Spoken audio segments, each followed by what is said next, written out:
Hi, all. I am Dipansh Gupta, your teacher of accounts.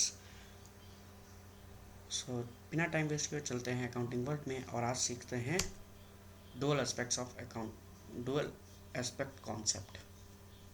अब जैसे ये dual aspect का मतलब है debit and credit balance both, यही एक अकाउंटिंग है।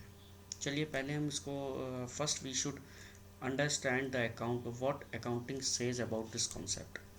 It means that business transaction has a dual or the two-way effect, and this implies that a particular business transaction involve meaning minimum two accounts or when it is recorded in the books of account. So double entry concept of accounting is depend on this concept.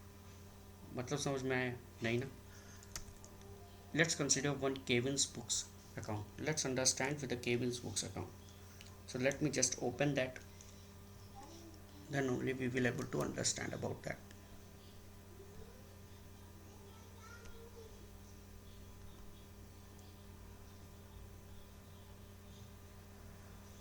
अब dual aspect का मतलब क्या है कि जब it means इसका मतलब है जब भी कोई ट्रांजैक्शन होता है, जब भी हम कुछ परचेज करते हैं तो क्या करते हैं, जब हमने कुछ परचेज किया तो purchases account debit to cash account, मतलब कैश में हमने परचेज किया तो एक परचेजेज एक अलग अकाउंट है, वो भी इफेक्ट हुआ और कैश अकाउंट भी इफेक्ट हुआ।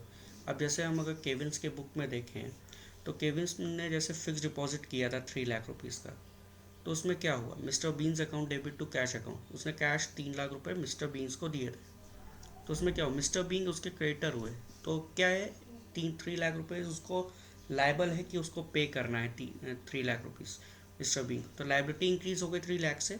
और वेयर और उसके उसके सेम टाइम पे असेट साइड जो होती है हमारी, जहाँ पे हमारे असेट्स होते हैं वहाँ पे कैश हमारा डाउन हो गया 3 लाख से। तो अगर एक जनरल लैंग्वेज में देखें, जैसे मंथली रेंट है 6,000 पे कर रहा है हमेशा, तो मंथली रेंट हमको हमेशा पे करना है, तो उसमें क्या होगा, रेंट अकाउंट डेबिट हो जाएगा और क्रेडिट हो जाएगा कैश अकाउंट। मतलब रेंट क्या है, लाइबिलिटी है हमारी, वो हमें पे करना है। किससे पे कर रहे हैं हम, कैश से। तो इसमें दो अकाउंट इफेक्ट हो रहे हैं, एक रेंट अकाउंट इफेक्ट हो रहा है, एक तुम्हारी पॉकेट इफेक्ट हो रही है। कहने का ये मतलब है कि जैसे हम बाहर बुक खरीदने जाते हैं तो क्या करते हैं हम, बुक सेलर को बुक देते हैं, पैसे देते हैं और उससे बुक ले लेते हैं, तो सेलर अकाउंट डेबिट हो गया क्योंकि उसको पैसा मिल गया उसका और तुमको बुक मिल गया।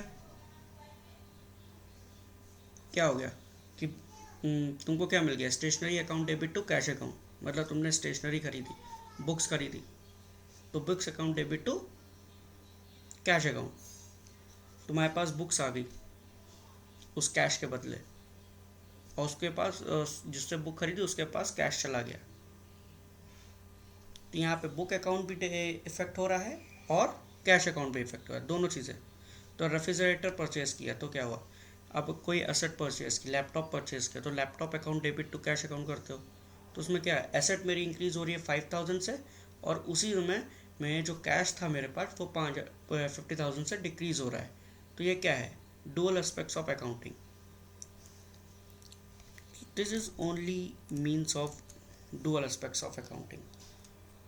आई सो एक बार फिर से अगर हम देखें यहाँ पे तो डुअल एस्पेक्ट क्या है, बैलेंसिंग करना, दोनों साइडेड बैलेंसिंग करना, डेबिट और क्रेडिट साइड दोनों बैलेंस करना है। तो दोनों बैलेंस करने का मतलब क्या है कि दो अकाउंट इफेक्ट होंगे।